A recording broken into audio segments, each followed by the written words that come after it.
ಒಳ ಮೀಸಲಾತಿ ಜಾರಿಯಲ್ಲಿ ಅನ್ಯಾಯವಾಗ್ತಾ ಇದೆ ಎಂದು ಆರೋಪಿಸಿ ಕರ್ನಾಟಕ ರಾಜ್ಯ ಬಲಗೈ ಸಮುದಾಯಗಳ ಒಕ್ಕೂಟ ಬೇಲೂರು ಘಟಕದಿಂದ ಬೃಹತ್ ಪ್ರತಿಭಟನೆ ನಡೆಯಿತು. ಬಸವೇಶ್ವರ ವೃತ್ತದಿಂದ ಮೆರವಣಿಗೆ ನಡೆಸಿ ತಹಸೀಲ್ದಾರ್ಗೆ ಮನವಿಯನ್ನ ಸಲ್ಲಿಸಲಾಯಿತು. ಮಾಜಿ ಸದಸ್ಯ ಮಂಜುನಾಥ್, ಛಲವಾದಿ ಮಹಾಸಭಾ ಅಧ್ಯಕ್ಷ ತಂಡಕೆರೆ ರಮೇಶ್ ಹಾಗೂ ದಲಿತ ಮುಖಂಡ ಪರ್ವತಯ್ಯ ಮಾತನಾಡಿ, ಶಿಕ್ಷಣ, ಉದ್ಯೋಗ ಹಾಗೂ ರಾಜಕೀಯ ಪ್ರತಿನಿಧಿತ್ವದಲ್ಲಿ ಸಮಾನ ನ್ಯಾಯ ಒದಗಿಸಬೇಕು, ಇಲ್ಲವಾದರೆ ಹೋರಾಟ ತೀವ್ರಗೊಳ್ಳಲಿದೆ ಎಂದು ಎಚ್ಚರಿಸಿದರು. ನಾವು ಇವತ್ತು ಹೋರಾಟವನ್ನು ಮಾಡ್ತಾ ಇದ್ವಿ.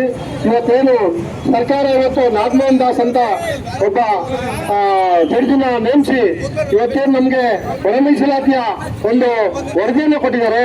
ಆ ವರದಿ ಪ್ರಕಾರ ಏನು ಅವರು ಸಮೀಕ್ಷೆಯನ್ನು ಮಾಡಿದ್ರು, ನಮ್ಮ ಜನಾಂಗ ವಲಯ ಮತ್ತೆ ಛಲವಾದಿ ಮತ್ತೆ ಆದಿ ಕರ್ನಾಟಕ ಇವು ಮೂರು ಇನ್ನೊಂದು ಬೆಳಗ್ಗೆ ಅಂತ ಬರುತ್ತೆ. ಇಂಥ 4-5 ಜಾತಿ ಸೇರಿ ಈ ಬೆಳಗ್ಗೆ ನಾವು ಸೇರ್ಪಡೆ ಆಗ್ತೀವಿ.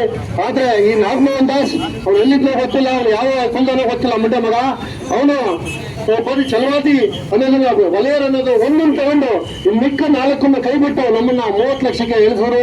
ನಾವು ಕರ್ನಾಟಕ ರಾಜ್ಯದಲ್ಲಿ 40 ಲಕ್ಷ ಜನಸಂಖ್ಯೆ ಇದ್ವಿ. ನಾವು ಇದನ್ನ ನಾವು ಮಾಡಿದ್ರೆ ನಾವು ಎಲ್ಲಿ ಹೇಗೆ ನಾವು ನಂಬರ್ 1ಗೆ ಬರ್ತೀವಿ ಅನ್ನೋ ಒಂದು ಭಯದಿಂದ ರಾಜ್ಯ ಸರ್ಕಾರದ ಒಂದು ಕುತಂತ್ರನೋ ಏನೋ ಗೊತ್ತಿಲ್ಲ, ಇದನ್ನ ಮಾಡಿ ನಮ್ಮನ್ನ 2ನೇ ಪ್ಲೇಸ್ ಅಲ್ಲಿ ಇಟ್ಟಿದ್ದಾರೆ.